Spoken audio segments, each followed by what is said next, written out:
Осыдан тура бір жыл бұрын 27 желтоқсан қазақ халқы үшін қаралы күннің бірі болған еді. Бек Эйр әуе компаниясының Алматыдан Нұр-Сұлтанға бағыт алған ұшағы Алматы облысының Қызылту ауылының маңында әуе апатына ұшырады. Ұшақ бортында 93 жолаушы және 5 экипаж мүшесі болған еді. Алматы қаласының әкімдігі оқиға орнында 8 адам, әуежайда 2 адам қаза тауып, 17 адам ауыр халде екенін, жаралылардың Алматыдағы 4-ші ауруханаға жеткізілгенін хабарлаған еді.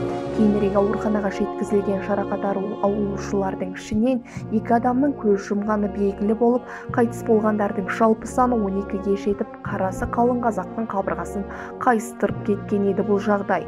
Компания басшылары сасқаннан ба, әлде қорыққаннан ба оқиғаның жай-жапсарын анықтамақ болған. Бақ өкілдеріне тап беріп, өздерін масқаралап та үлгерді.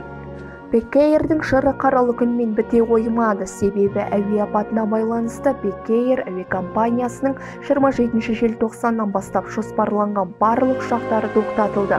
Қызметі тоқталғасын алдын ала билет алып қойған жолаушылардың ақшасын қайтара алмай, сандалған компания ақыры аяғында жабылып тынды. Билет құнын қайтара алмаған жолаушылар азаматтық авиация компаниясына, сот орындаушыларға да қағаздарын көтеріп әлек болуда. Бұдан бөлек сол апатта зардап шеккен адамдардың біразы дерлік денсаулықтарына орасан зор қауіп төндіріп алған еді. Ал жарақат алған адамдардың мұң-мұқтажы компанияны тіпті елең еткізбейтін тәрізді.